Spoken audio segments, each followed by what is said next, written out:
Hello, friends. Welcome to the show. My guest today is a close friend of mine. He is a car enthusiast, a vape salesman, and a very talented musician.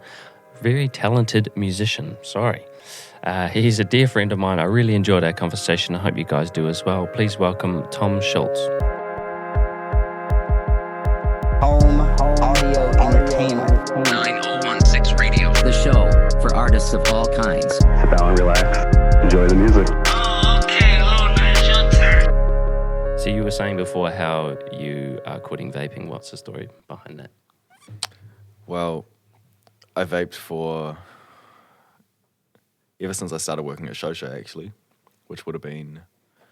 You've been there a few years now. Yeah, at the beginning of 2018. Yeah. So I started working there in Nelson, and my first words to everyone was, "I'm not gonna pick up a big vape." It's Just because you can.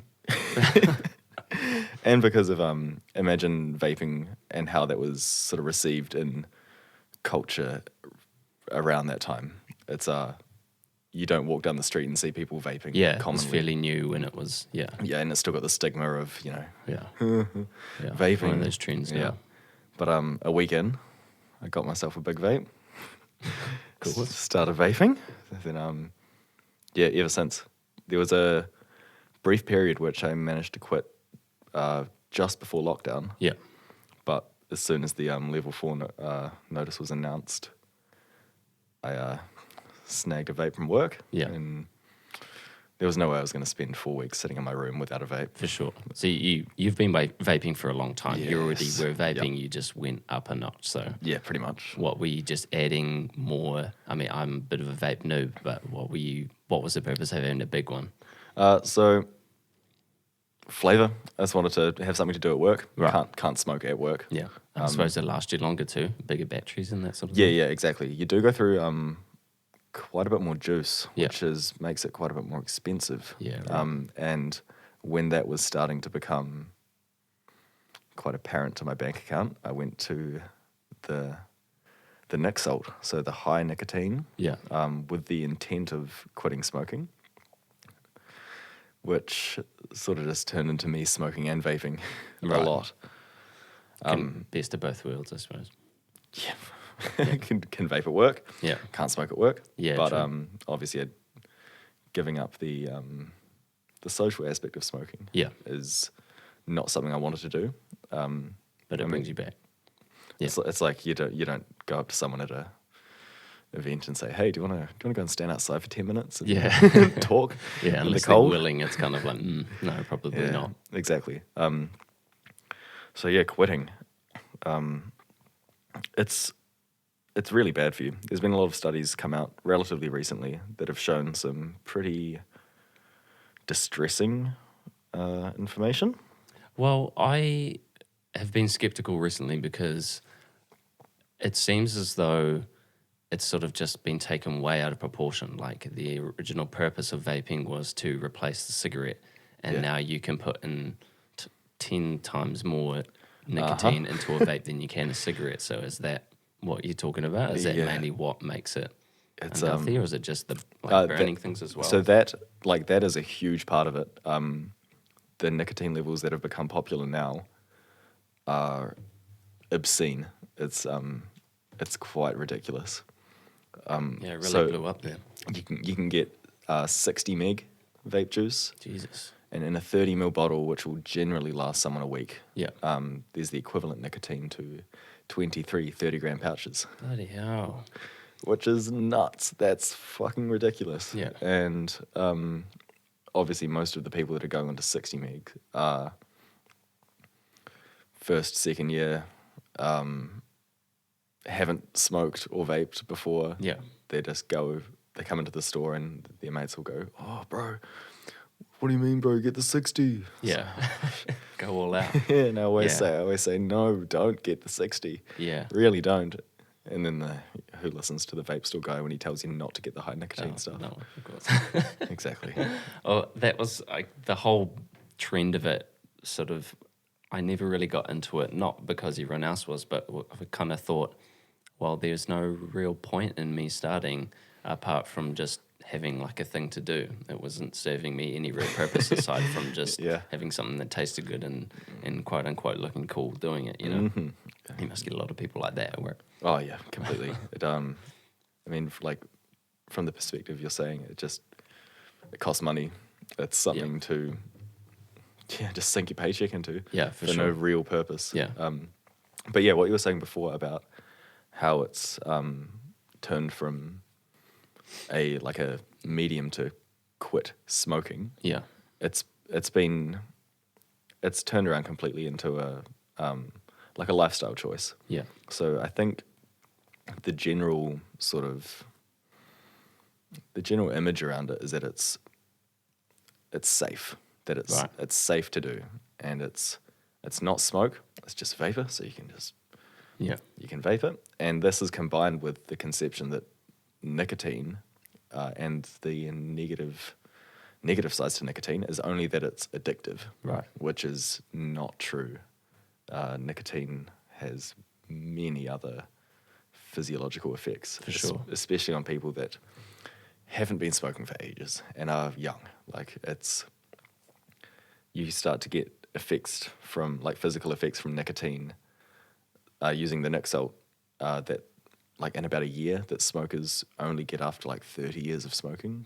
Jeez. The receding gums and your blood pressure skyrockets. Right. And So in terms of it's just the nicotine in a cigarette that is bad for you, and is that why? In a cigarette or in the vape? In a cigarette specifically, so when you're comparing it to a vape, a high nicotine level would just be accentuating the bad parts of a cigarette, or is it there's other chemicals in the tobacco? Obviously, cigarettes. They must add 90 plus other chemicals with your drying of the tobacco, and you buy a 30-gram pouch and it stays fresh until you finished it. The tobacco is still sort of moist, and the shit they put on it to make it do that is not good. Yeah, I don't like to think about when I'm having a nice smoke. Yeah. But so that's why people thought vaping was inherently healthier, because the two main ingredients of vape juice is propylene glycol and vegetable glycerin, which are both FDA approved as for food safe items, and you can find propylene glycol in almost everything. Yeah. It's so commonly used, as is vegetable glycerin, with a flavor concentrate and nicotine added. So the FDA approved those ingredients as a food, for ingestion, but What goes into that FDA approved things? They just get run through tests that are it's like food grade.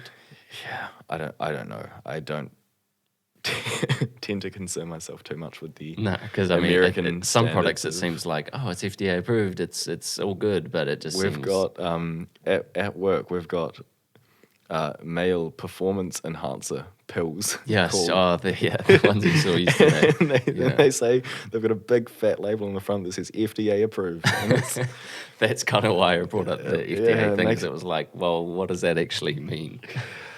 I don't know. Safe to ingest, really, I suppose, isn't it? It's 3 letters that make something sound much safer than Yeah. it probably truly is. Yeah.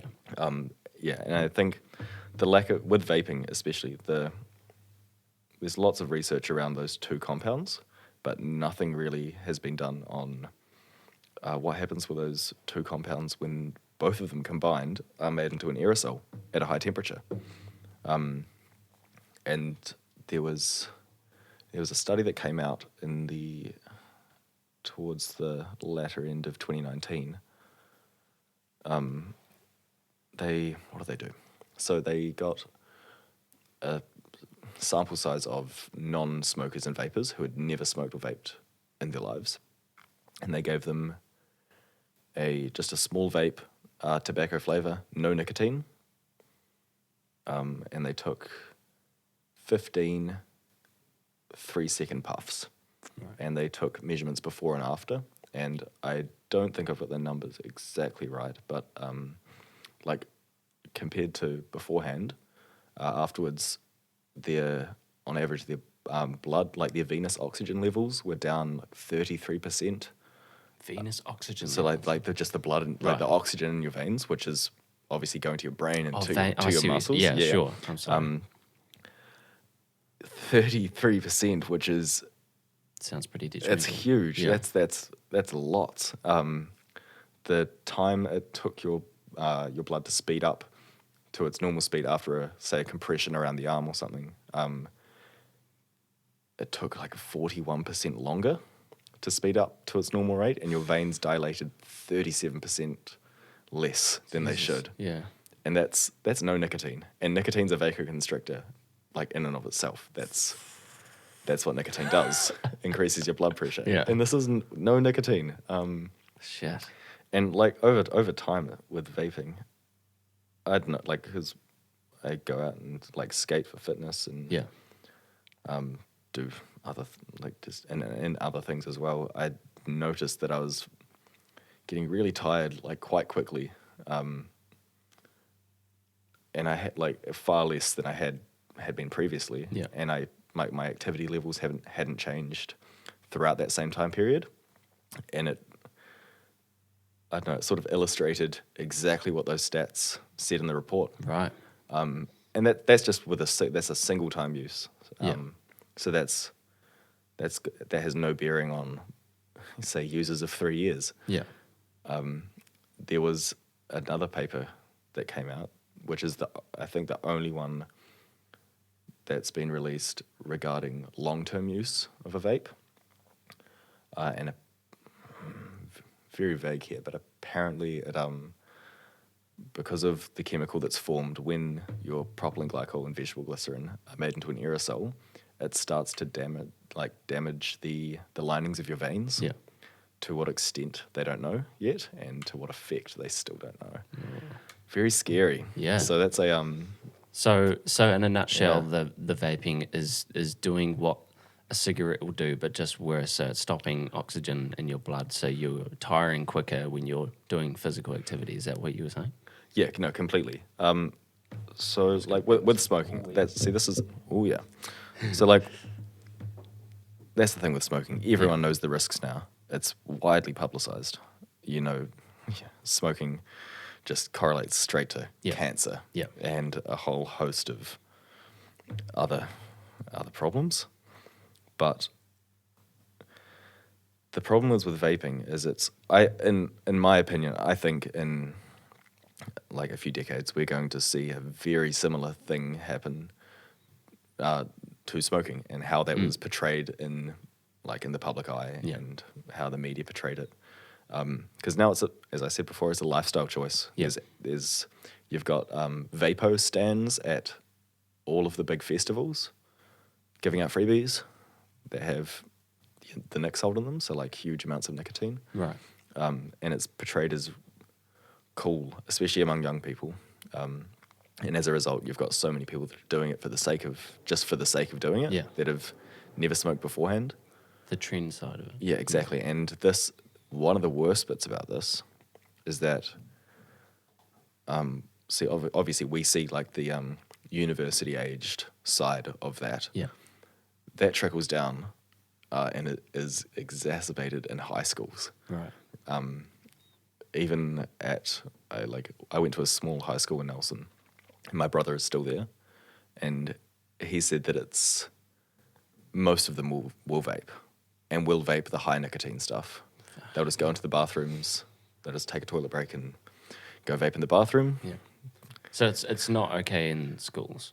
Like, is that the reason they're doing it in the bathroom? Like, vape's not allowed. Hell is it? no, Yeah. no, definitely not. It's by like faculties of schools, it's being regarded as a bit of an epidemic.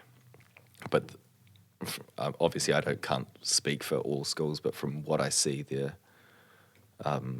way they're trying to combat that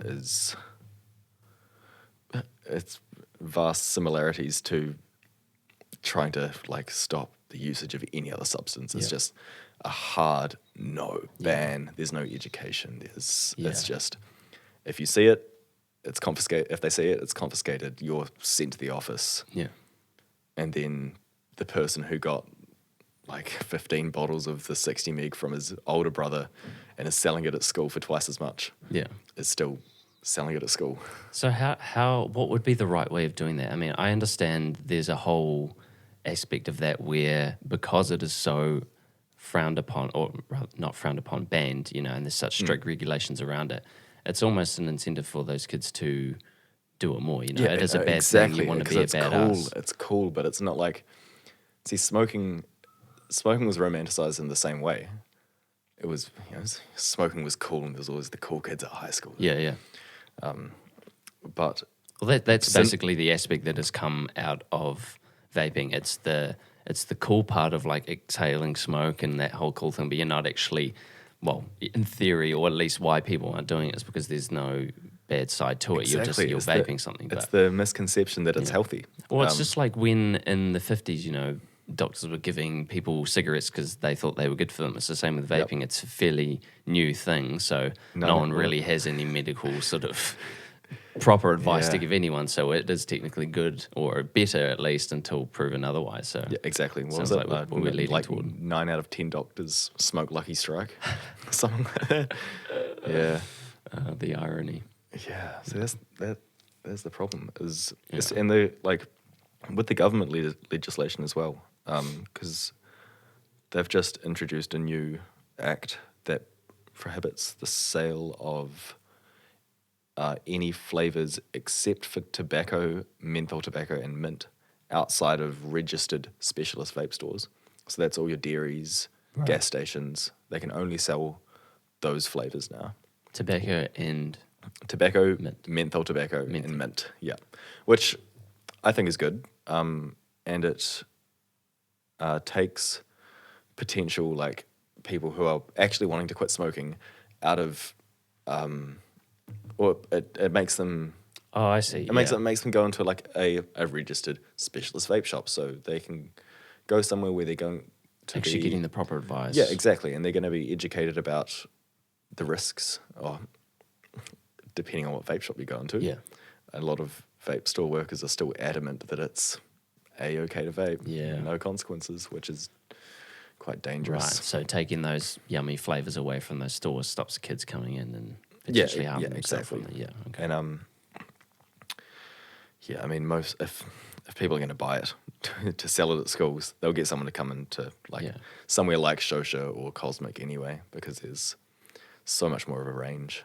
There's an age restriction with buying vape Yeah, products, completely. isn't it? It's 18 plus. 18 plus, yeah. Yeah, so it's illegal to sell to anyone under 18. Right. It's actually quite funny. We get, I've had quite a few run-ins with very angry mums who have stormed into the store and given me an earful for selling a vape to her 16-year-old son. It's like, Well, sorry, actually, sorry, miss, I did not sell that. Someone bought it for him. Yeah. He paid them for it. yeah. Oh, man. It's something you got to talk to him about. Yeah.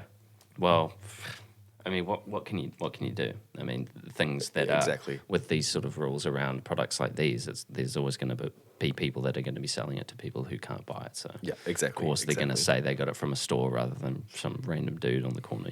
Yeah.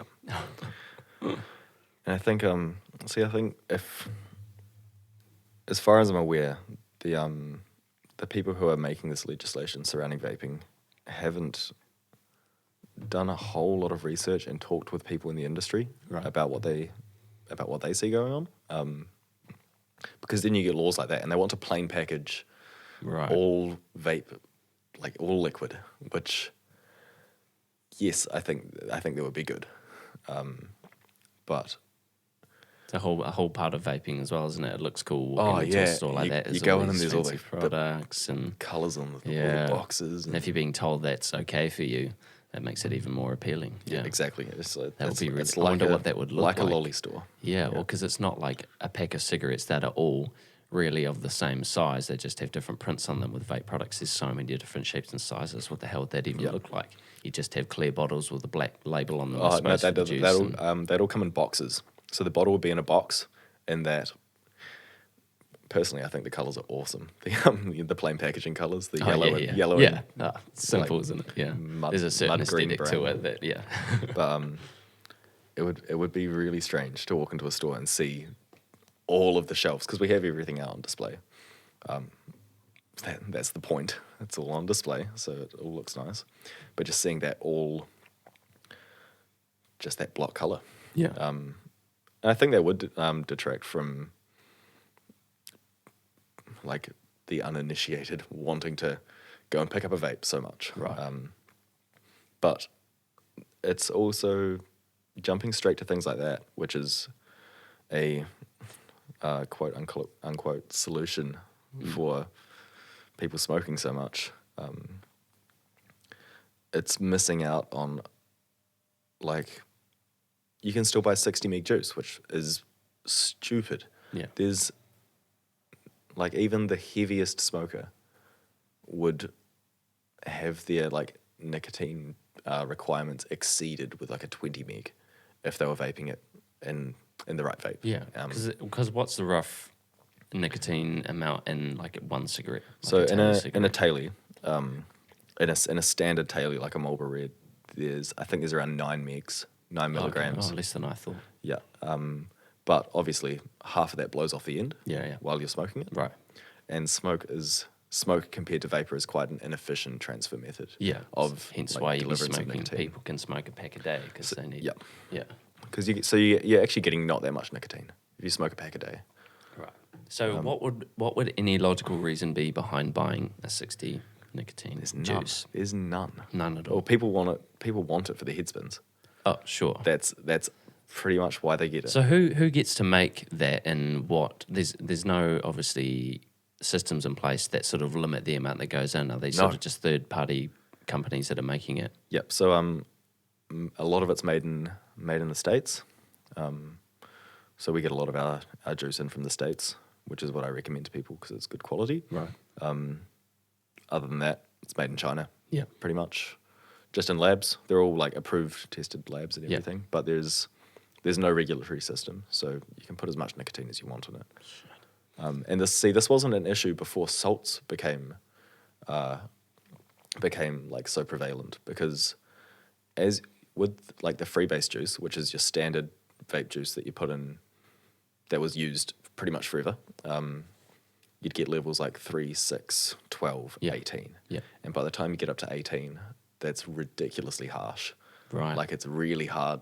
Like it makes you want to vomit. Yeah. Right. So with the salts, there was this company called Solace, and they've actually been making them for ages, but they just never caught on.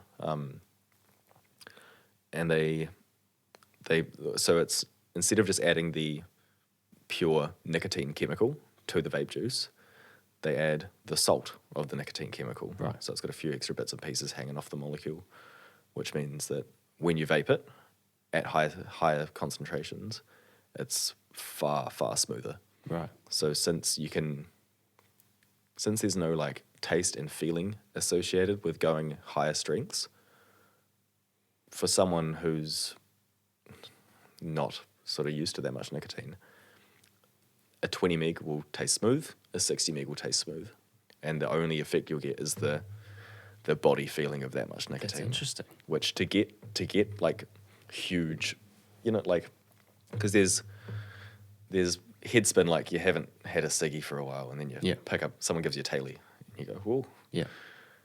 But if you pick up a 60 meg vape, and if you're not used to that much, you'll take a hoot on it, and you have to lie down, and like it feels like, yeah, it's ridiculous. Yes. I don't know. I've had like tastes of people's vapes here and there. I've never owned a vape, or I bought like a little vape pen years ago, but that was just for the fuck of it. It wasn't for any reason at all. But yeah, I just remember all the harsh times that I've had a vape, and it's been like, holy cow. It's not necessarily been like I probably didn't do it properly, to be fair, but it was just the heat of it and sort of that harshness in your throat that was just like, I can't actually breathe that in because it was just so hot from that burning and everything. So,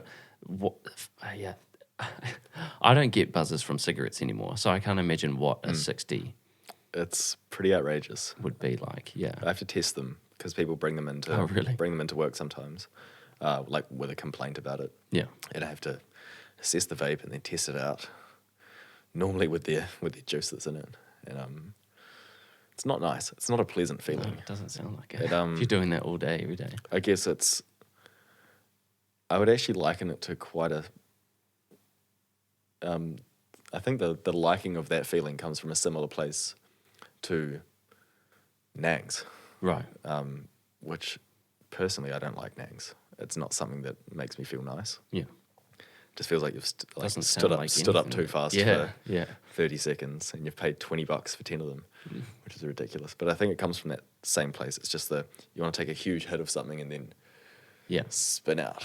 Yeah. And this is most prevalent among like first and second year uni students. Right. I find that especially like amongst all my friends, no one's using anything like that. Like 30, pretty normal. Yeah. And see, the thing is with like these levels as well, because 35 and 50 was the original two strengths when Nick Salt first came out. Yeah. And if you're a very heavy smoker, you want to go straight from cigarettes to vaping, and to assure that you don't go back to smoking cigarettes, the 50 might be good, because since your body's used to that higher nicotine level, if you do like break and you I want a ciggy, Yeah. you're not going to get anything from it. There isn't that feeling of release, like, oh yes, cigarette, it just tastes like shit. Yeah. And you don't get any buzz from it. And then, which is good because then you're off the cigarettes, but then you have to drop down the nicotine strengths and quit vaping.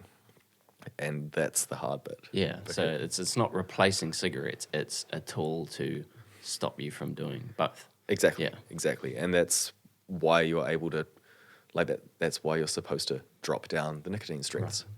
So you can't even recommend that high of a nicotine level to someone who's trying to quit. Like you couldn't, like say if someone was smoking a pack of cigarettes a day, you can't give them like a super high level nicotine vape to sort of make up for the amount that they're getting in that day from that one hit. It has to be like a gradual thing. Does that make sense? Like, so say like a cigarette is, I suppose you were saying you're not getting the full nicotine level in one cigarette at a time. Yeah. But you're making up for that by having more cigarettes. So you're having that amount of cigarettes in a day. Yep. You're going to get a certain amount. So you can't amount what you would get from a day's worth of cigarette smoking from one vape juice or like a couple of vape hits. No, so like it's measured in, so like you've got the milligram strengths. That's measured per mil of juice. Right. So it's quite hard to equate what strength you would use of a vape juice to how much you were smoking. So you're not determining that based on how much someone is smoking. It's just a general sort of rule. Yeah, I mean, if someone comes in and they're saying, I want to quit smoking, the first thing I'll ask is, how much do you smoke a day or a week? Yeah. And I find that I'm able to recommend strengths based on how I see their attitude towards their smoking. Right. Because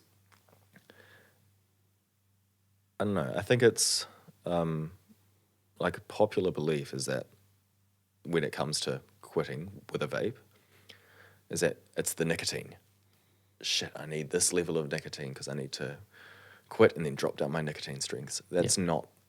It's not even half of it. Yeah. You could, like, most of the people that come in, I could say, they go, oh, can I have a 40 meg? Okay. If I was to give them a 20 meg and they didn't know, they wouldn't notice the difference. Right. Because it's, obviously, you're going to be hitting the vape a little bit more. Yeah. But the nicotine and how that affects you isn't the most addictive part. Okay.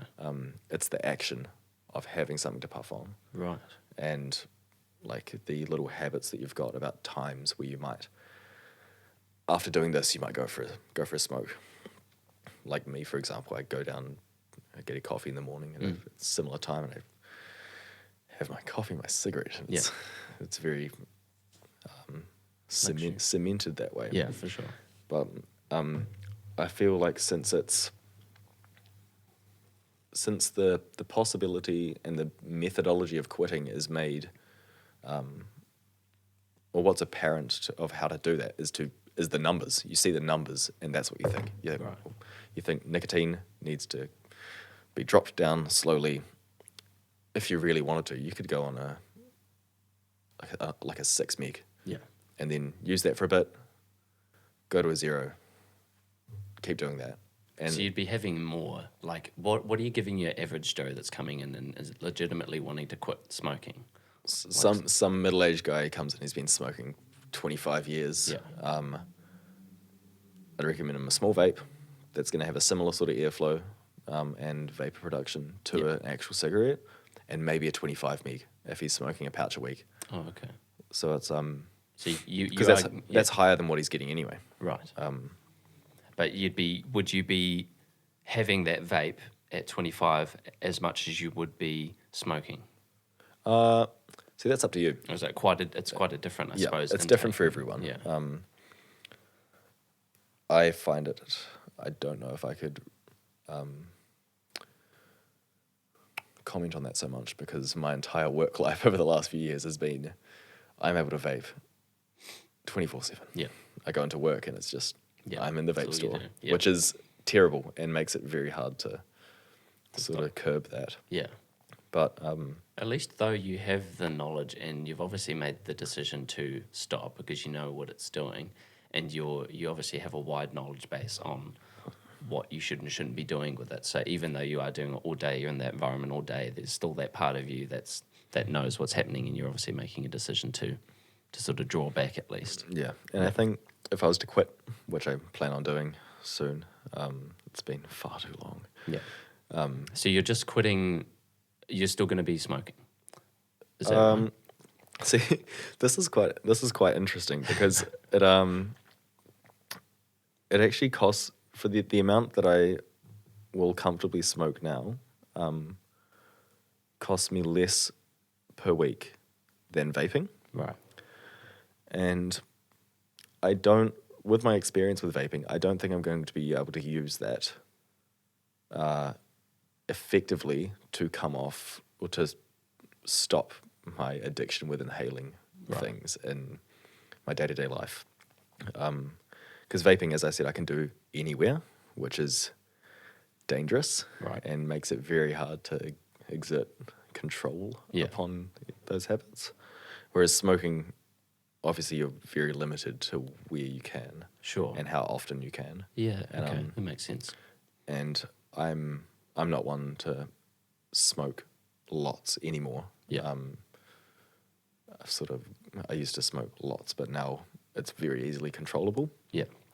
So I smoke half a pouch a week at the moment, with vaping as well, but that's soon to stop. I've dropped down to my final stop of my nicotine levels and then straight quitting. Okay. And see, another thing with that as well is with smoking, even though it's, who knows if it's worse for you or not, it's still very, very bad for you. Yeah. But Because you've got the whole smoke inhalation thing as well. yeah, You know, the so you're effects adding with smoking are known. Like it's studied It's and it's there. so you know what you're in for if you continue to do it. Whereas vaping, I don't like the fact that I'm like just putting myself deeper and deeper into something that may lead to some really, really fucked medical condition in 30 years. Yeah, that's so true. We don't know the super long-term effects from vaping. Yeah. And I'd rather that's wise. I'd rather for now, until I'm free of my vices, I'd rather continue with something that I am well aware of the risks of, even though the risks are fucking life-threatening. Yeah. Then Do you think something that you're- I'm completely unaware of how it could pan out. for sure. Yeah. So do you think the smoking's gonna sort of tail off as well, or do you think Yeah, that yeah. Eventually. So quit the vaping, continue smoking, and sort of try and ease that down. Yeah. It's hard to say though. I mean, for someone, people our age that are doing that all the time, it's something that's pretty not ingrained in us, but we're getting our decent fix of it every week. Oh, so yeah. hard to give that up. I'm never going to say that. I don't know whether to call myself a smoker or not. I would say probably yes, but I'm not ever buying tobacco, so I don't know if that accounts for anything. But I feel like I'm always going to have a cigarette at some point in my life. Like, there's always going to be times where I feel like having a cigarette. I don't think I'm ever going to go cold turkey and never have one again. And I don't want to tell myself that, because what if I want to have one at some point, you know? Exactly. And I think it can be, especially from like that, from how you're doing it like that, or just not buying. But if someone offers you a cigarette, it's fine. It's nicer that way too, It's to have that one That's cigarette at it's that right something, time. something to savor with friends Sure. in a social setting, which is the one of the biggest allures of smoking in the, 100%. in the first place. Yeah, and when you're drinking as well, it makes it all the more better. There's yeah. science behind that. There's something that alcohol does to you that actually makes you want the tobacco more. If you've had that sort of luxury before, well, I say luxury, something that your body's used to, there's an itching that is being created by that alcohol to make you want to have that cigarette. And you can really feel it. Yeah. You're out for a drink, and you're like, oh yeah. You see someone smoking. And your I don't know what heart it is yearns that for I it. like about smoking anymore. Like, I love to have a cigarette and a coffee, or a cigarette and a beer, but I don't get that buzz. That doesn't happen for me, and it's probably just because I'm sort of somewhat immune to it now. But I think, like, it's more. Yeah, I don't know what it is. I think it's just the act of doing it, Yeah, and do you the think it's taste like- doesn't bother me. I like the taste. It's a calming thing. It's a nice activity to do, but it's not like I need a cigarette because I need to wake up or anything. You know, it doesn't have that effect on me anymore. And I think that's a really good illustration of the comfort in the habit rather than the chemical addiction. Yeah. Like the dependency, physiological dependency. It's much more of a feels nice when you do this. Yeah, that's really all it is. It's for me. comforting. Yeah. Yeah. I think sometimes it plays into a stress side of things, but I can't gauge my own stress these days. I don't think I've really been in a, super stressful situation. I know when I'm stressed, but times that I feel like I want to have a cigarette, but I'm not having a coffee or having a drink, I don't know what it is then that's making me want that cigarette. I just sort of know then and there, and I don't know if it's an anxiety thing or a stress thing, but there's something that makes me want to have that. And sometimes it's just the smell, and then perhaps it is just a taste thing, but there's something about just having a cigarette at a certain time if you're not smoking it always or buying it that much. Yeah. Do you think that could be I feel like throughout like pop culture and how smoking relates to it, do you think that comes from I don't know, I feel like it's portrayed, like smoking has always been portrayed as a stress reliever, and it's such a common, I feel like it's a really easy image to conjure as someone, any given person, oh shit, stressed, go outside, cigarette, Yeah. calm down, Yeah. just the ease, just the, Yeah. I feel like that how it's portrayed, especially throughout media, can it can make it be a stress ease, because even though it's not something you'd naturally like of your own accord If you've never smoked before consider and to you be feel something stressed or that'll anxious, it's like not gonna ease be your the first stress, thing. Yeah. you just know, and that's just what you associate it with. And then as a result, call it placebo, Yeah. you're less stressed Yeah. after you've had your cigarette. That's so true. It probably is the placebo effect. Yeah. And I think that probably is a lot of the time. But I think more than anything, for me personally, it is really just the act of it. Sometimes I just want to come home from a day of work and just have a cigarette just for the fuck of it. Like, I think sometimes it is as simple as that, just having a cigarette. It's just exactly. like, oh. Yeah. Exactly. But you're right. I think it does do something. Yeah, it's a placebo in a way. It's you're doing something to counter whatever it is you're feeling. You're sort of giving yourself that reassurance that you've done an act to take away a certain feeling or emotion. You know. Exactly. Yeah. As you said, you're just telling yourself that subconsciously before you partake, and then it just does the trick. Yeah. Speak of the devil. Do you want a cigar? Cigar. Yeah. I might take a very brief bathroom break Yeah, go first. for it, man. Do your thing. Yeah. Do you want one of these cigars? Oh, I'd love one. Yeah, man. Incredible. Just discovered these. I'm not so well versed on my cigars. No, think nor am I. I But think I I'm- like the non-inhalation side of it. Yeah. Because sometimes you can have a cigarette and just feel. Bleh. Yeah, yeah. Nicotine actually changes how the brain responds to alcohol, which means more alcohol is needed before you get the same feel-good response that a non-smoker gets after a couple of drinks. Meanwhile, the alcohol increases the level of feel-good chemicals produced in the brain by nicotine. Ah, Interesting. amazing. Science. Makes a whole lot of sense.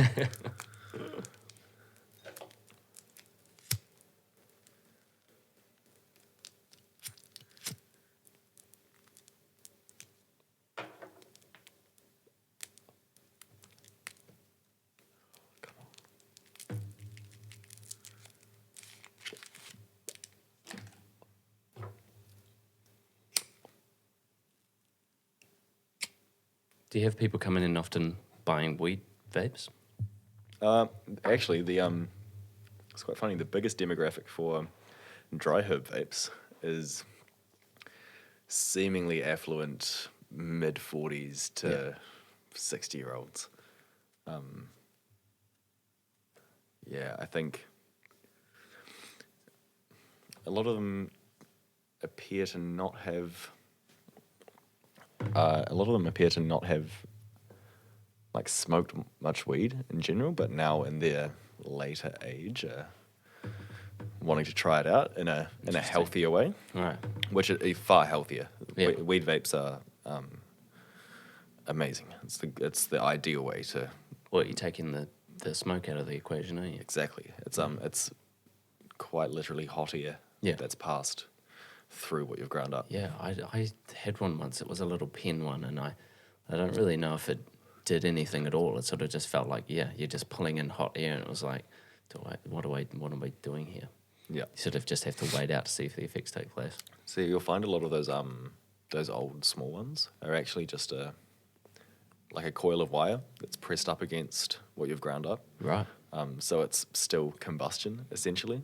So you're not getting really too many benefits. Okay. Then instead of just smoking man, I'm just a gonna- joint. Be reasonably close to this. Yeah. So there's not too many benefits from those ones, but the new ones that have come out, you can get them for a really good price, and they work really really well. Yeah. You don't. I've gone off smoking weed a lot. Yeah. I haven't. I used to smoke a lot of weed, mainly, obviously recreationally. Yeah. But, like helping with my sleep was Sure. a large part of it. Yeah.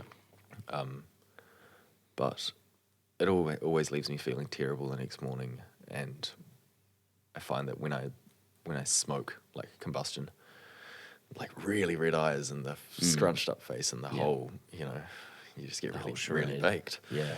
Whereas the vapes are way cleaner.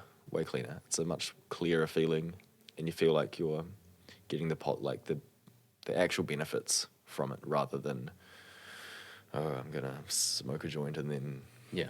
just lie on my bed. And yeah, I suppose you can limit the amount that you're getting sort of any given Yep. time with the vape as well. Do you think you're gonna see an influx of people come in if this referendum goes through? Yeah, completely. Yeah, Yep. Your business is gonna take off. Oh yeah. It's I know. I'm planning on leaving by the end of this year. But if something happens that in my life and I end up staying, it's going to be crazy. Yeah. Where I'm opening a few new stores as dedicated dispensaries. Okay. So Yeah, that'll well, be you quite. can essentially open up another sort of chain of store dedicated to that. Yep. Because Whoa. we can't. I think the new bill says, or the proposed bill says, that you can't be selling any cannabis products in the same place you are selling paraphernalia or tobacco products. Sorry, this is currently. This is if the referendum passes. Oh, okay. You are not able to sell any cannabis products in the same place as any tobacco products. Really? Or any paraphernalia. Right. They've got to be standalone dispensaries. That's so interesting. As far as I know, But I hope I can recall correctly. okay, so if you are someone that wants to get involved with it, and if and when it becomes legal, Yep. and you go into a store and you buy some weed, how do you smoke it? You got to go to another store. That seems silly. Yep. It is interesting, and this is obviously the same government who's making those vaping bills. Right.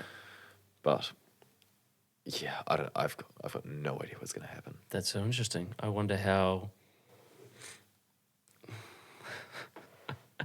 There's got to be some way that you can at least get like some papers in there or something. See, yeah, Surely. there must be, right? I think, honestly, I'm under the impression that as soon as it sort of comes into effect, Shosha, in true Shosha style, is just going to start operating as a dispensary within the existing stores until they get told to stop. Yeah. Okay. Which, yeah, not surprising. rules are weird. Not something that I... Well, I mean, the store's there. It's doing what it's doing. Yeah, exactly. Already, you know. Yeah. You don't want to have to wait until you can sort of pounce on the market, I suppose. Yeah, yeah, I'm really, really interested to see what happens if this goes through. Yeah. I've got no idea how it's going to, like, from my perspective, from what I see every day, I have no idea how that's going to change the people that I see every day, Yeah. and how the market's going to work, and Yeah. what the sort No, of nor do I. I have no idea what the hell's public going to happen. perception's going to be of Yeah. that. Yeah. One thing that's quite disconcerting is the amount of people that come through and they talk about, oh, it's going to be so good when it's legalized, bro. So my first question is, are you enrolled to vote? Yeah. And then the most common response I get is anything along the lines of, oh, you got to enroll? It's like, shit. Jesus. Yeah. Shit. So People just have no idea, eh? exactly. So I've taken it upon myself to put up heaps of go vote signs, like all the In the store? in the store. So I've got all the enrollment forms just by the FPOS machines, so that people can, if they that's see good. it, can Yeah. take it and enroll, because Fantastic. as most people, well, a lot of people our age know, we are the most underrepresented age group in the country, even though we're this. I don't know about all of New Zealand, but we're one of the largest voting groups, Yeah. behind 65 plus. And Something like 35% of 20 to 30-year-olds or something like that aren't enrolled. aren't enrolled to And vote. It's like, it's not scary. hard. It's really not hard at all. You just have to put in your details. The hardest part is getting your driver's license out of your wallet. Exactly. Just put it in and then turn up and vote. Yeah. It really confuses me how it's often the same people that complain about so many things. They complain about their bosses and public transport and taxes, and they complain about all this stuff, and then aren't just super excited to go out and vote and have their say. Because currently you can only vote by going to a voting station or mailing it. Is that right? I think so. This will be my first time voting. So true. Yeah. Very So young blood. yeah. Yeah. I was. My birthday was 2 days after the last election. Yeah.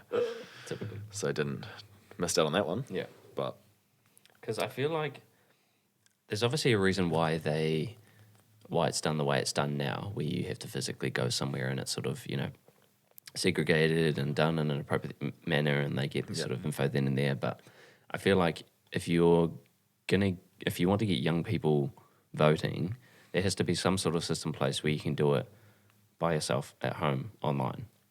that's the thing, right? But obviously there's a whole, there's A whole plethora of struggles that come with legitimizing, making sure every vote is legitimate. yeah, and for sure. There's Knowing no, where it actually comes from. Yeah, exactly. Yeah, that's true. But there's got to be something like that. That's going to be a huge part of it as well. As silly as it sounds, there'll just be so many people that might enroll, but not actually physically go down to a place to vote. Like people won't even take the time to do that. It's you know? such a surprising, almost shocking fact that it's not like a public holiday. Yeah. Everyone gets off work to go Voting and day. vote. Yeah. Yeah, that's so true. I You've got to find that really strange how you've got to, like, because some people, I think it's over a few days, right? It must be. But at least one of those days should be a public holiday. Yeah, for sure. And like, because if you've got a voting day, Yeah. and everyone's off work, does that not put it more into the public eye than anything else you could do? Yeah, for sure. Yeah. Maybe we can vote on it. The irony. Yeah, there's got to be some other way of doing it. I mean, no, it's not hard, and people just need to get off their ass and do it. But Yeah. you've got to cater to a generation of people that live on their phones and their laptops, and there's surely something that can be done, even if it's like you fill it out at home and you print it off and send it away. I don't know how that legitimizes it, but there's got to be something you can do that takes away the physical aspect of going and voting, you know. Exactly. But yes, it doesn't. And My first thought is just fucking do it. Like, it's not hard to do. You just find out which place is closest to you. You go down and you do it. But that's the thing. You have to find out. Yeah, That's the thing. And there's so hard, isn't it? there's such a huge number of people even in New Zealand that they don't have this information presented to them. It's Sorry, bro. Can you talk to the mic or pull it closer to you if course. that's easier? Sorry, man. keep forgetting about that. So like they have they just don't have the information presented to them, and their social environment, their home environment, Yeah. might not be somewhere where that is ever talked about. And I feel like the traditional sort of avenues of advertisement for voting is, I don't know, it seems like it's targeted at a very specific demographic, and that's the people who get the newspapers every day to their house and Yeah, absolutely. Yep, you know, watch the And news, second watch one nature news and- every night. Yeah. It's also, you know, people of that age range have been voting for years, you know. It's second nature to go and vote and do that sort of thing. And people from that generation have a very strong opinion about political things anyway, so they feel the need to have to do it. It's not a choice. They will go and vote. Yeah. Whereas the younger generation, it's a new thing to do. It's someone like yourself, not specifically, but just of your age range that hasn't voted before. Exactly. It's a whole new thing to figure out how to do it. So it is scary to go, oh, so what do I do? Where do I go? You know, how is this done? And a lot of people don't know how they feel about any political views anyway, so they don't know who to vote for. So Even like what did I see? I saw just a national ad come up on my Facebook, and it said the wording was. I have to say it was quite clever. It's like regarding the environment. It said, "We will look after our backyard," and had an equally as Kiwi advertisement sounding statement. And I went onto the website to look at the specific policy they'd referenced, and there's maybe 5 points, and they're nothing points. It's like we'll just really dry comments. It just sounds like it something to resonates. do with there was one with we're gonna make 2 new national parks in places of the South Island National that are national parks. 2 new places in the South. What was it? In the Catlins and somewhere else. It's like, great, yes. That was one of the points. There's stuff about hunting, we're making red tar are now able to be hunted at a different time in the year, and it's Dude, those things are crazy. I'd never heard of those things until recently. the Those tars. the tars. Yeah. Yeah. Fuck. They're awesome, eh? Good. They're goat from your nightmare. Awesome beasts. It's, Are they like fairly common? in the South Island, yeah, up in the high country. Wow. They're not close to extinction or anything, because like I always wonder when I see animals like that sort of thing, how have I never seen that before? Something that's native to this country, how have I never seen that? they're I'm not sure if they're. I've got no idea about the status of them. What do you call we- them? Red tars. Yeah, I've seen quite a few of them when like I'd be out in the wops with my dad when I was young. Yeah. That it's not the result I wanted. Animal. TAHR. Oh, it is too. Fuck. Whoa. Yeah, dude, look at these fucking things. That's them, eh? Yeah, that's the one. Yeah, so Shit. they're not endemic to New Zealand. They mustn't be. But No. They're, yeah, wow. yeah, I can't remember where else you find them, but they are fucking beasts. Look at that compared to that dude. Oh, they're grand. You Jesus. see them like you're parked up across the side of Yeah. a valley or something, and you look across, and there's just this amazing animal just perched up on this impossibly vertical rock. Oh, yeah, And right. it's- Fuck. Yeah, beautiful. Anyway, really sorry beautiful. to interrupt, but you were saying Was I? something about, I can't remember. Just got thinking about tar and beautiful South Island landscapes. Oh, you were talking about the parks, the national parks. National parks. Yeah, it was all of the national points to do with the environment. They're all such nothing points that won't make any tangible change. Yeah. Or, I mean, obviously it's a front, so it just appears that they're caring about it. Yeah. So Very they can get that side of, that demographic who may be like concerned about the environment, but they're New Zealanders, and they care about their hunting and the. It's very easy to word something a certain way to appeal to a certain demographic. Oh, great! We're getting a national park. Awesome. Yeah. Good luck. Yeah. Nothing like the fact that like 80 some like ridiculous percentage of all of our national waterways are unsuitable for swimming in. Yeah.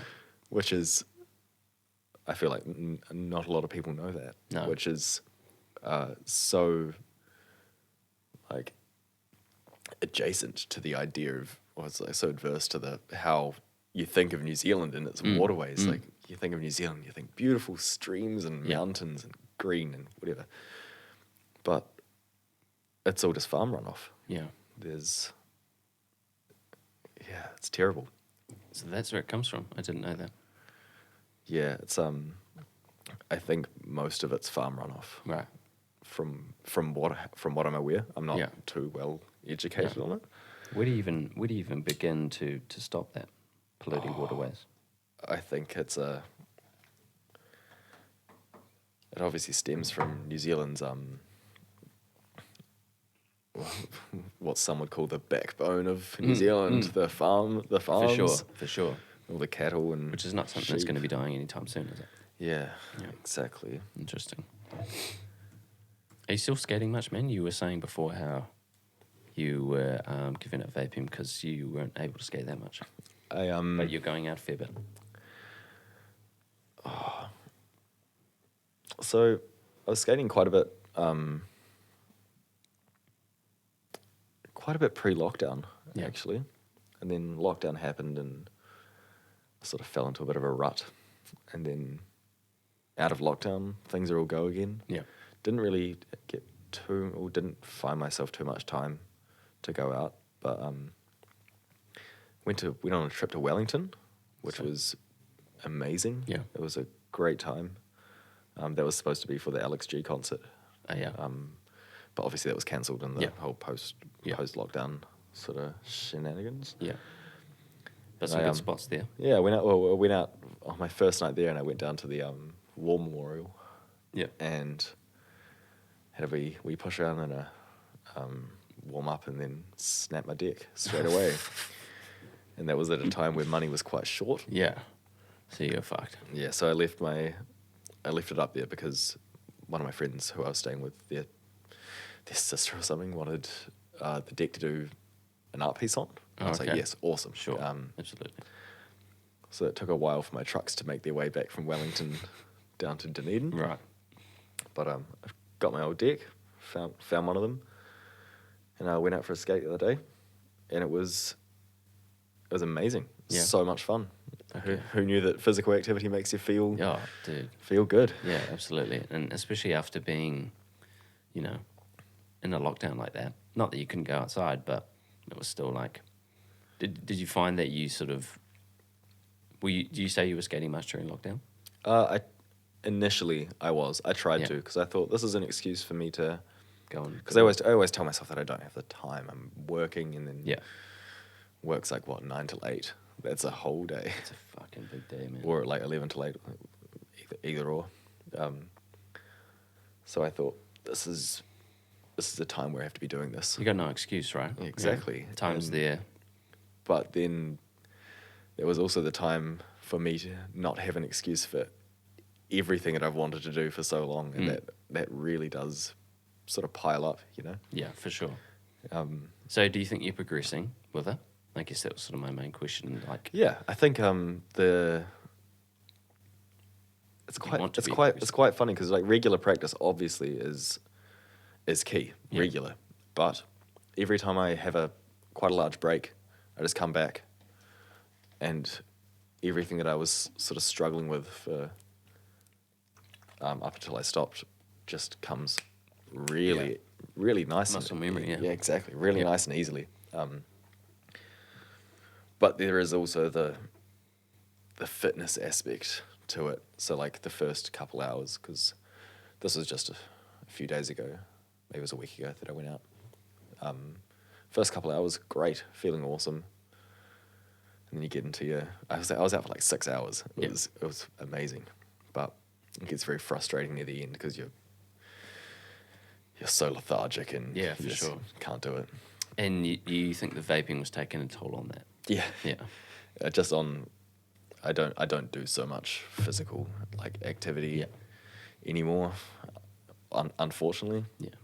So that's really one of the only things you're getting exercise-wise anyway, so that's probably... Yeah, pretty much. Oh, and I bike. I bike True, to you work. bike, yeah. Bike around Yeah. now, which is really good actually. Really good having a bike. For sure. It's an excuse for me to just be out. Do you still have your MX-5?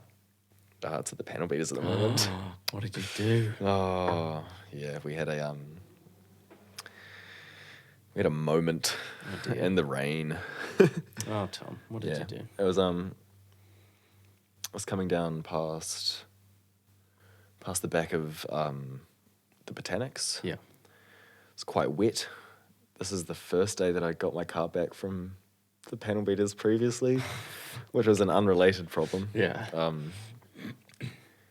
I'd just been out for a big drive. Yeah. And it was awesome. I was out for like 3 hours. Yeah. Car was feeling great. I was having a great time.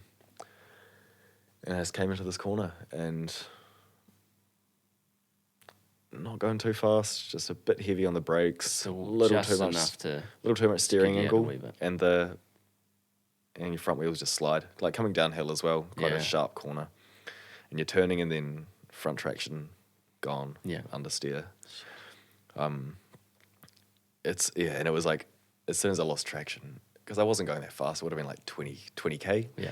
So you're sliding and like really slow with your wheel turn. You're like, no, just stop, Damn it, just damn stop, it. please, just stop, just stop. And then it just goes that little bit too far, and Yeah. you put your bumper into a Shit. wee concrete divot. Right, so it wasn't another car then, thank God, I suppose. Yeah.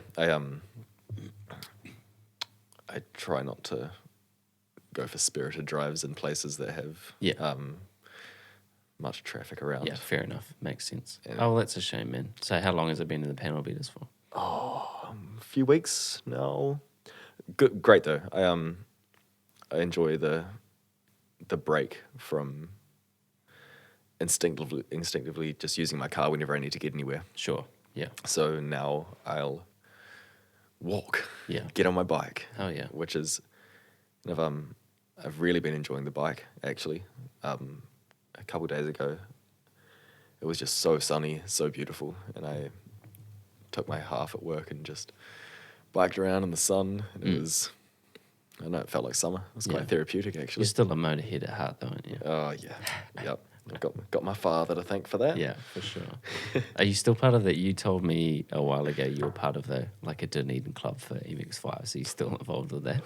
It's like a Facebook group. Yeah. I joined it as soon as I found the group, hoping that there'd be some, I don't know, like-minded people. Yeah. Like-minded as in nice people that appreciate the art of driving and setting up a car to drive well, rather than typical Kiwi boganism that is so commonly associated with any sort of modified car whatsoever. And unfortunately, nothing eventuated. Right. I don't think it's a very active group. No. Okay. It's the Christchurch group is nuts though. So they didn't have any meetups or anything here that often that you could really go to and talk not to at all. anyone? Not at all. Going to a car meet would be quite interesting. It's not something I've done before. No, not something I ever really heard of until you mentioned it to me. So out of that world. Yeah, it's I think it'd be quite cool. In Christchurch, there's so many people, like nice people that are into the same sort of aspects of car culture. Yeah. And they all meet up sometimes, and then they just go for a nice drive on a Saturday up to Hanmer or something. And there's 30 MX5s just going past. That's cool. I like the idea of that. I like, the coming together for the one interest, Yeah, exactly. And then obviously you meet new people, and great. And you've all got the same car. Yeah. So it never amounted to anything with this one here. Yeah, it's not a very active group at all. Do you think you're going to ever, is that going to be something you're always going to have a nice car? Do you think you'll eventually move on to another MX5, or do you think you're going to look to eventually upgrade, or? I think I'm always, see, this is the thing with the MX5. It's, I feel like most people, when they see someone in a car, they associate how the car's presented to how you're wanting to present yourself. Right. So obviously cars are a status symbol, right? If my car looked like a beat up old shitty Corolla but still drove like the way it did, then that'd be preferable, because I don't know. I don't like attracting attention through my car. I think that's something that I want to, that I'd rather stay away from. Yeah. But you like the performance. But I can't pass up how that car handles. Yeah. It's amazing. I just love driving so much. You started driving from a really young age, eh? Yeah, I used to do racing when I was maybe from 11.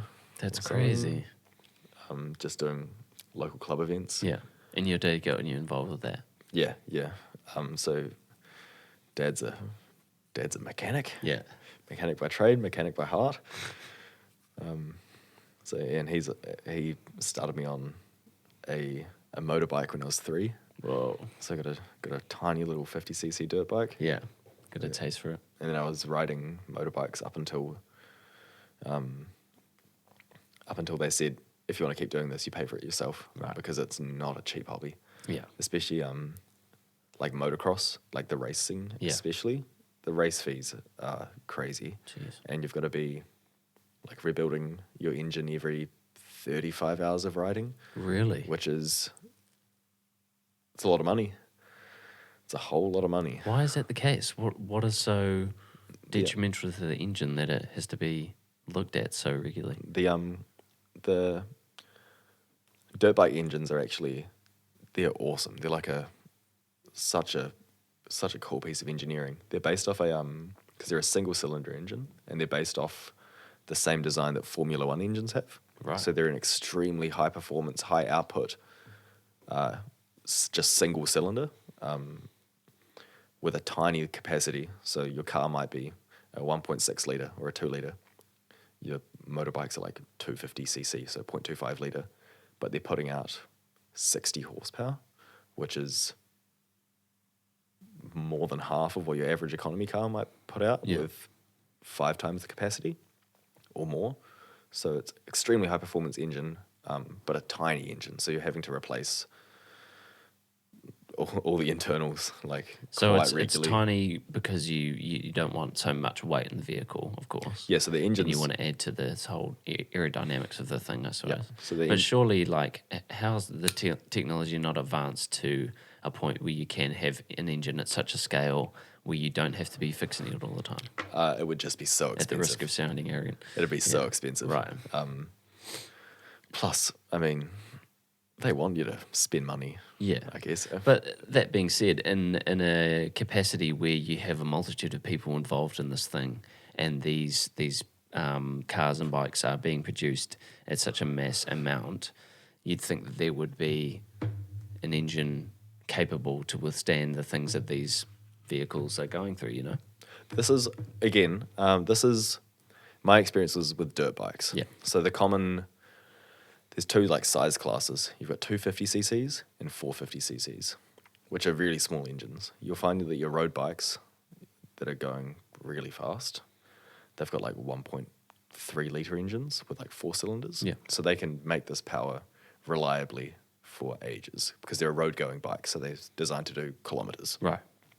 Whereas the dirt bikes are just tiny, tiny, tiny little engines that put out so much power for the size they are. And I guess that's just because it's always been the standard size class from ages ago, like 70s or something. So having a larger CC engine would just mean a bigger engine? Yeah, bigger You engine. can't afford to go that much bigger. More power, Yeah. bigger engine, but Not as fast. they just don't make dirt bikes with bigger engines. For So they'd have to make a God whole knows new what reason. class if it was a whole new Yeah, engine. exactly. And I guess there's weight things to look at as well. You want your dirt bike to be really light and nimble. And I guess on a dirt bike, you're sort of bashing it around too, so it's Oh, getting knocked around. So, okay, that makes sense. So your road bikes are designed to be on their wheels all the Yeah. time. Dirt bikes, they're designed to take quite a bashing. Yeah. Yeah. Be pretty airborne. You put them through so much shit. Yeah. Had you done anything that extreme with dirt biking? I like raced for a bit. Too expensive. Although I never liked the motocross racing. You're just lined up with heaps of other people at the start of a circuit, and you just do a few laps around it, Right. which is it's fun. But I preferred the cross country competitions, which is like 100-kilometer loop, Right. And you're It's a just bit more endurance. yeah, based. exactly. And it's like it tests your skill over such a varied terrain, which is super sick. And you see so much more stuff. You're going a big Yeah, for sure. 100 Ks. It's a journey. It's a long way around. Yeah. Yeah, I think that was much more what I enjoyed. Yeah. And I feel like I'm really glad that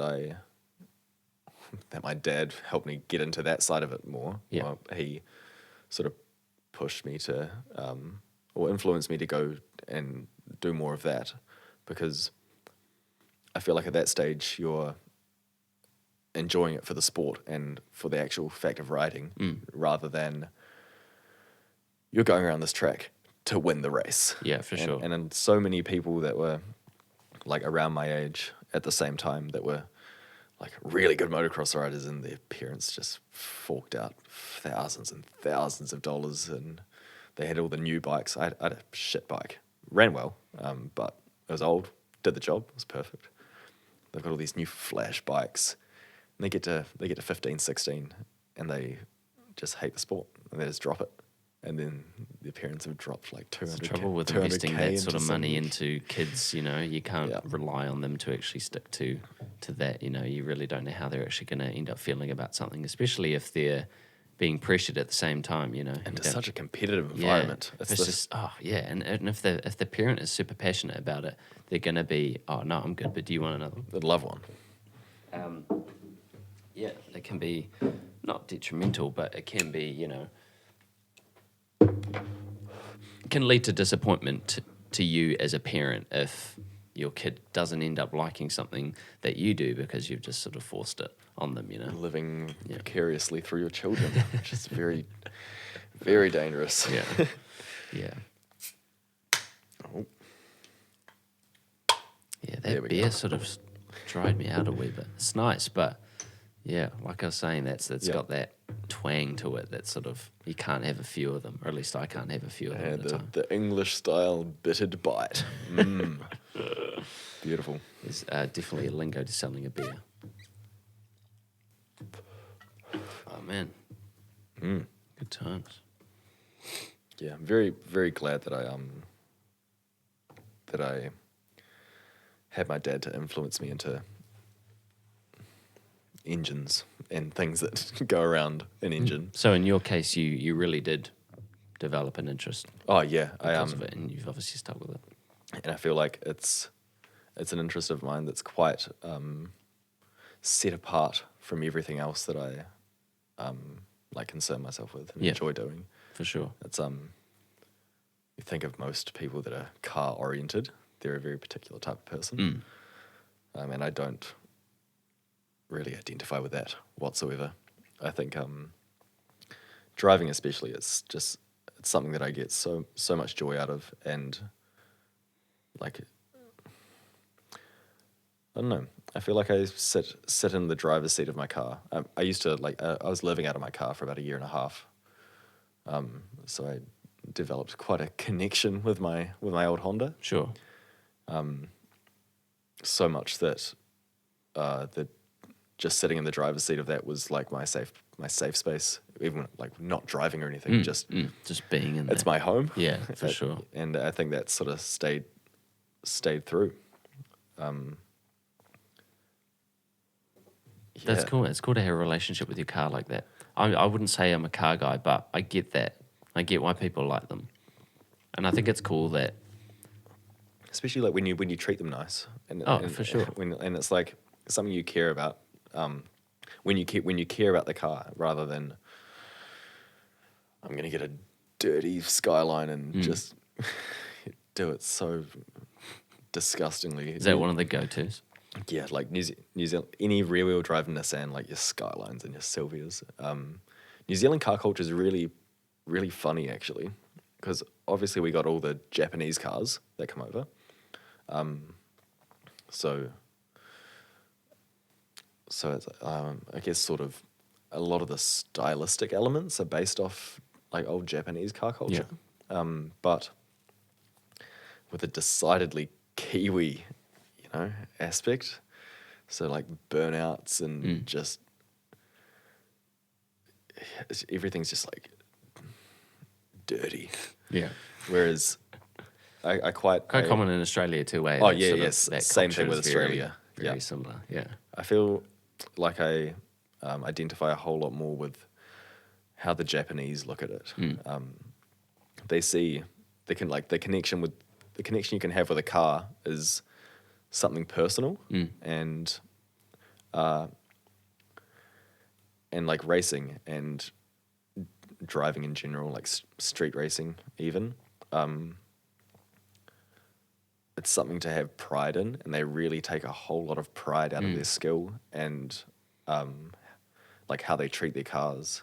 And I think everything in general in their culture, man. Yeah, Whatever you're interested in, you are all in on that thing. Yeah. Japan is amazing. Japanese culture is incredible. Yeah, I would love to go there one day, man. I've known a few people that have gone to Japan and absolutely loved it.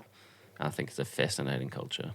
In that regard, specifically, how you're so determined in whatever aspect it is, cars or, martial arts, whatever it is, they're all in. Yeah. Literally cool. all in. Yeah. And it's So you think some of New Zealand car culture stems from that? yeah, completely. Stylistically, definitely. A lot of the elements of like Bosozoku culture, which is the Japanese like car gangs of the like late 70s into the early 90s, which is where you get your old Toyotas with like they're super low, tiny wheels, massive like exhaust pipes that might be in the shape of a love heart or Yeah, something, whoa. and huge Yeah. bumpers. What did you call it again? Bossazoku. Bosses, okay. I think it translates to like violent tribe or something like that. I have no idea. Bosses, okay. Holy shit. Yeah. Oh, wow. That's sick. This reminds me of, this sounds such a stupid reference, but the cars in the movie Cars. Yeah. Like those badass cars that are all dressed up in like the paint, like That's the it. wacky sword. With the huge spoiler. Whoa, Yeah, this is awesome. insane. Look at this fucking thing. Holy shit. So are these like performance cars or are they just show cars? That's they would like gang members would do their like car gang members would do their cars up like that, just to just the flex. yeah, just to flex to signify their because all of the modifications are illegal. Oh, right. So to signify their distaste and authority, Yeah. like they would steal train handles off all the public transport. So they really are just show vehicles. Yeah. They have shows that they put all of these cars into, and or are they? I don't know if actually these ones are racing them? particular show vehicles. They're all the same like type of cars that would have been used at the Right. same time period by people who were driving them like really seriously. Yeah. But this is a decidedly more. Look at the exhaust. It's completely like aesthetic, That's so insane. and they're loud, and Yeah. they look like that. Yeah, with the like the sharp nose bumpers. be or bonnets scraping the and- ground with those things. Yeah. Yeah, that's so cool. I've never seen that before. But yeah, I can see how that translates, not obviously this absurdly, but to New Zealand car culture, like replacing all of your bumpers with like, I've seen kitted out cars with this huge fuck off bumpers Yep. on the front of them, like that look similar to how these ones do. And what I was saying before about it being dirty is like part of the New Zealand car aesthetic within that sort of culture is like the paint's not nice and the guards are rolled out, like guards are flared out really like shoddily, so it's not looking nice, and Yeah. all the like the bump they've hit the bumpers and they've come off, so they've just put them back on with zip ties. Which it's actually a huge shame because since it's getting to be like 30 years since these cars were made and brought into New Zealand, so they've all been like you try and find a stock Skyline that hasn't been owned by an enthusiast. Yeah. There's probably only a handful in New Zealand now. Yeah, true. Which sucks because they get abused, and then So what is it about raced them? and Is it crashed. just because there's so many available and like parts are available for they're them? rear or- wheel drive. That's okay. yeah. So most cars are front wheel drive. Yeah. Engine at the front. But rear wheel drive means you can drift. So they all want the drift cars. Yeah, wow. So that's one of few here, or is there quite a number of cars in New Zealand that have that? It's quite a few of them, but most of them now, if they're Japanese and rear wheel drive, are they're owned by enthusiasts. Right. So you can't drift in a front wheel drive, or just not like you can't. can. You can't drift in a front wheel drive. Really? You can pull the handbrake. And Yeah, then, right. And then do slide. a little skid. Yep, Yeah. but you can't, since pull the handbrake and you slide, you can't put power to the back and continue the slide. Right. And power out. Right, that makes sense. That's interesting. I From, didn't from know a that. performance aspect, modern front wheel drive cars are equally as like on. There's no like inherent bias between each layout, because all Hondas, so your Civics and your Integras and stuff, they're all front wheel drive, Right. and they handle amazingly. They race really well. So there's no inherent difference in like racing potential, Yeah. but you can't drift with them. Yeah, right. That's one whole point of this. And isn't you it? can't do Yeah. burnouts. Yeah. And yeah. Is But- there a like? I'm not familiar with this culture, at least in this country or this city, but like, are these boy races, or put that name just to classify? Yeah. They actually are they racing? Like, where are they going to race? So then this is the thing, they're not racing. Whereas in contrast to Japan, where the sort of illegal side, because it was very illegal what they were doing, street racing. Yeah. They would actually race. They would have like spotters at each end of a mountain pass or a toge, that's what they're called, and they would have just uphill and downhill runs against each other. Yeah. And that's like where this pride thing came from. They'd race for their own pride and their skill and their team's like their team's name. Whereas here it's more just do burnouts and donuts and drift around corners. Drifting is a Japanese thing as well. That was sort of invented in Japan as a sport.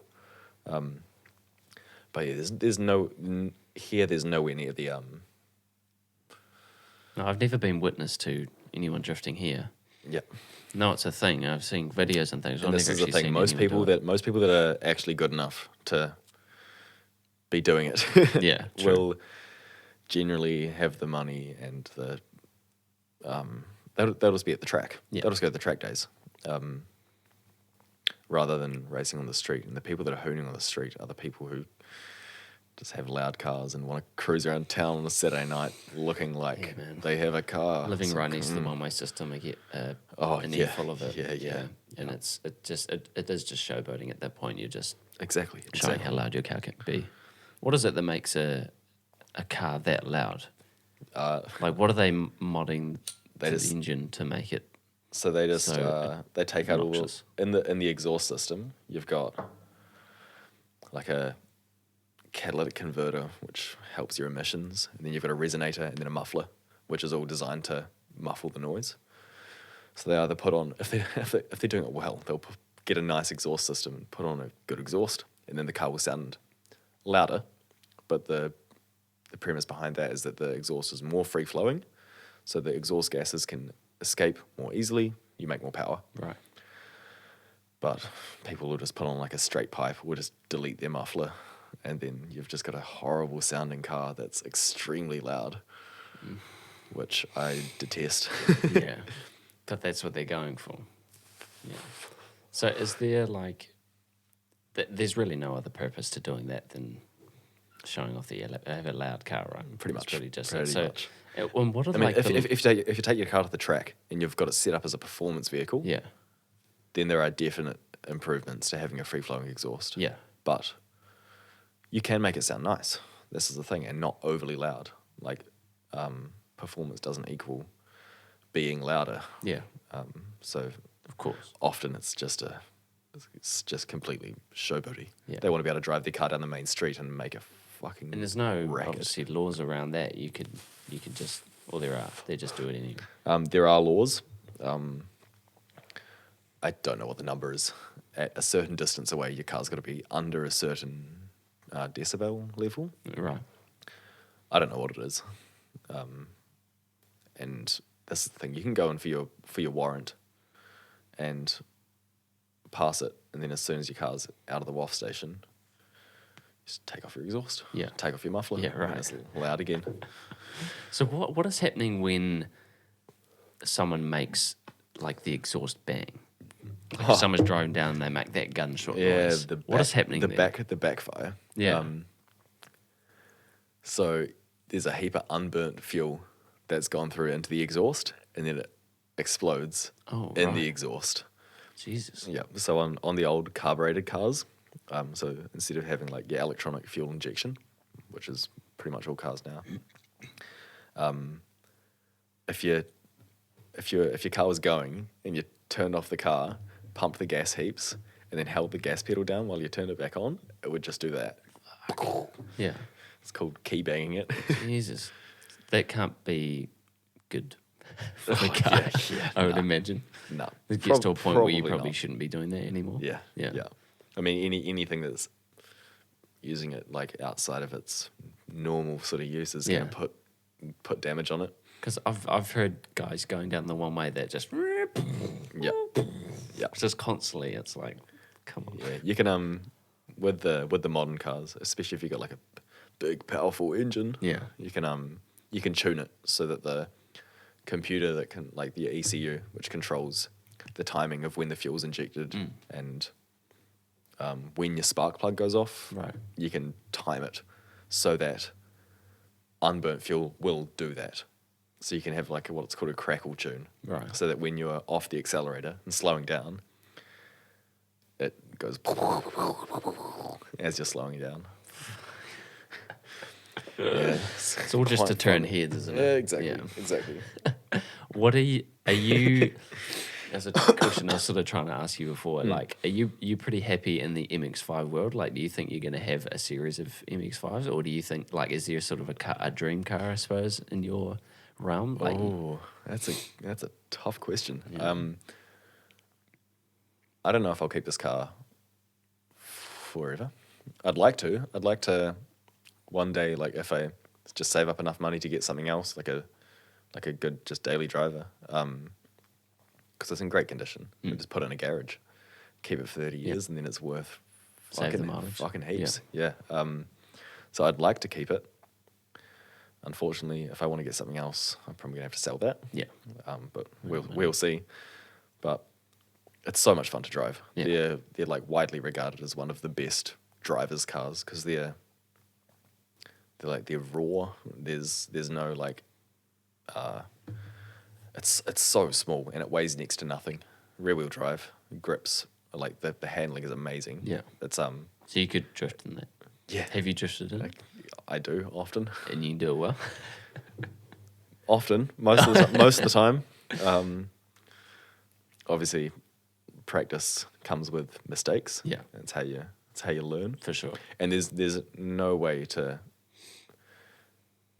get better at it without making mistakes and sure. spinning out. Yeah. And Like with anything. exactly. Yeah. But time and place. Exactly. There's tracks. There's race tracks for that. Or roads with no one on them at night, and you've got spotters. Yeah. Spotters, great. Watching your corners. And there's no like private property around or anything. yeah. If you're in a place where you're not going to cause anyone else any damage, and you're not at risk to anyone else, Yeah. fine. In my eyes, Yeah. other people might see Well, that differently. I mean, Yeah, that seems the logical answer. yeah. Lots of people have. It's easy to find a place like that, though. Dunedin's great for it. Yeah. Like just so many hills, awesome bits of road. Out on the peninsula, it's great. There's a road that goes down from the castle, or just before the castle, down to the waterfront. Yeah. And it's exceptional. It's one of the best pieces of road I've ever driven. Yeah. It's Yeah. really tight, really steep downhill. There's not like a single straight bit of road in it. Yeah. It's amazing. But yeah, pretty much any direction you go, there's some really cool That's bits of true. road. Yeah, we're surrounded by it, eh? Yeah, it's great. So, are you the kind of guy that would sort of have to see how a car performs to know whether you like it or not? Or can you sort of go by word of mouth? Or is there like a car, at least aesthetically, I guess, like, because if money was no object and you could choose your dream car, I presume it's going to be something you like the look of or know handles well, not something you've actually driven. So I've driven quite a few different types of cars, for like performance cars. But since it's just such an interest of mine, I've spent countless hours just looking up so much shit, so I could probably tell you the specs and the like suspension setup and handling characteristics of almost any Japanese car that you could know. You're in that world. Yeah, it's Okay, so bit of a rabbit hole, maybe actually, what's but- the best but like car that you've driven then, the performance? best car that I've driven. I used to drive in this. It wasn't road legal. It was just for like club events. A WRX. Oh yeah. So I'm not a fan of them, like looks wise. The first generation ones can be really cool, but most of them are really dirty and like not clean cars. But they're amazing. They handle so well. That's just because they're like a rally car. Yeah. All-wheel drive. Nice low center of gravity because the engine's it's a flat four, so it's mounted down real low. Right. Handles great. Yeah. But you had a good question. Dream car. If if I had a lot of money sitting in the bank, Yeah. I would buy a Series 4 or a Series 5 RX-7. Yeah, they're beautiful. They're Series 4, RX-7. That's the one. Oh, yeah, I've seen these. Yeah, it's a nice car. And they're so clean. The hatchback. Interesting choice, man. You obviously know a lot about them. Yeah. You're heaps. very much into like your older cars that sort of are from this era. Yeah. Like you wouldn't like you don't like more European modern cars, that sort of thing. Oh, in terms of like some sports European cars, like yeah. older ones, like your older BMWs. Yeah. They're great. Like your E36 M3, sorry, not M3s, like 3 Series.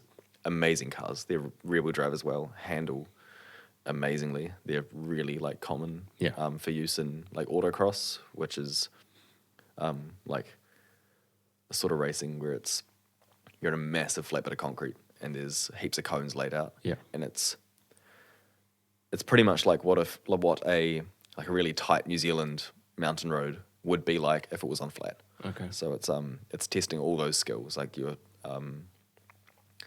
like how well you can, how well you've mastered the weight balance of a car and where you can put the weight, because it's not about speed, like pure speed. Obviously, it's the fastest you can get on this course, but that doesn't come from how fast or how powerful your engine is, Right. or anything like that, or how fast you want to, pin it out to. For sure. Which is cool, because that's what one of the aspects I like most about it is like having that like the deftness of control of where you'll place the weight of a vehicle Right. in a certain corner. So that's like BMW, as I was saying, BMW's really common for that sort of stuff. I personally wouldn't get one because it would be my only car, and I don't want to drive around in a sacked out BMW. Yeah, fair enough. Yeah. Yeah. When you've got a rear wheel drive, like how much do you sort of have to compensate for the weight in the front of the vehicle? Like if I guess I'm thinking this would only occur at sort of super high speeds, but if most of the weight is in the back of the vehicle where the engine is, what sort of stops the car from? Because if the front two wheels are what's turning, what sort of stops the car from spinning out? Yeah. So or tailing off to left or most of your rear wheel drive vehicles, especially your Japanese ones, are still front engine, and they just send the power to the back. right? Yeah. Your You're pulling the car along rather than pushing it. Yeah, what exactly. Feels like how I imagine. So like your old like Porsches and stuff, like 911s, they're rear engine. Yeah. But yeah, each different layout is completely different to drive. So rear wheel drive, you've got to be very conscious, because as soon as you put the power on and you're powering, say, out of a corner, the whole car's weight is going to sit to the back, and your weight's going to, as you said, the weight's going to come off the front wheels, so that's less traction. That's so you've got to be really conscious of that. Yeah. Sort of forward back, a fore and aft movement, and that's with the weight placement again, because say if you're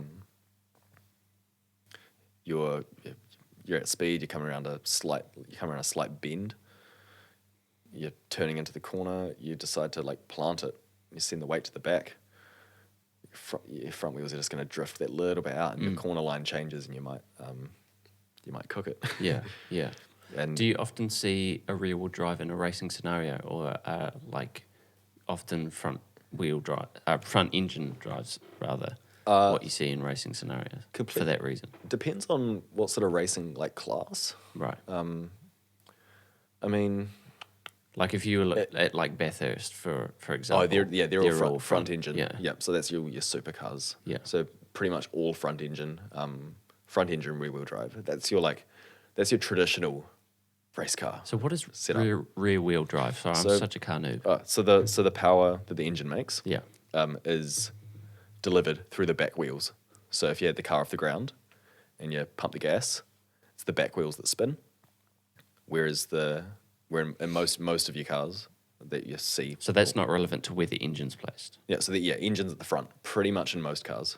unless it's a race like sports car. Yeah, sure. So like your Porsches and your So you could have a rear wheel Ferraris. drive with an engine in the front. Yep, And completely. sorry, you just said that. So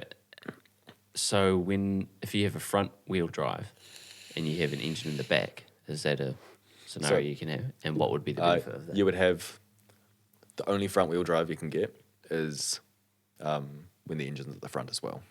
So the engine and the gearbox are just one package, Right. driving the wheels right beside it. Right. So that's most cars around the 70s, like end of late 70s, early 80s, swapped to front wheel drive for just cost, like manufacturing costs, or it was just far cheaper because you can pack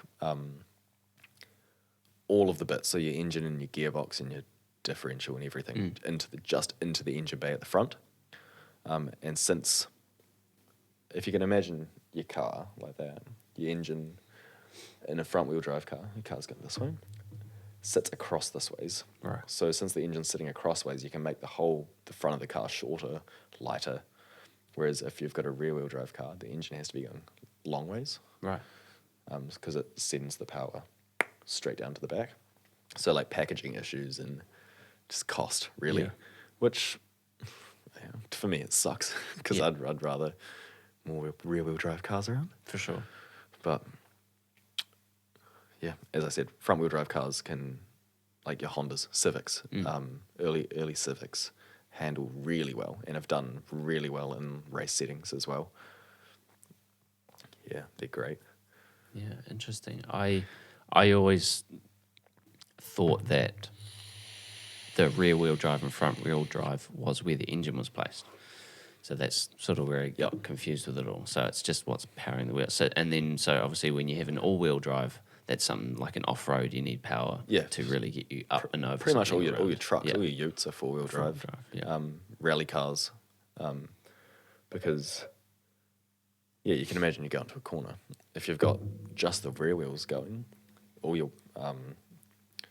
your like steerings at the front, and the front of the car's being pushed around and driven by the rear. So that's force on the front tires to be pushed off their path.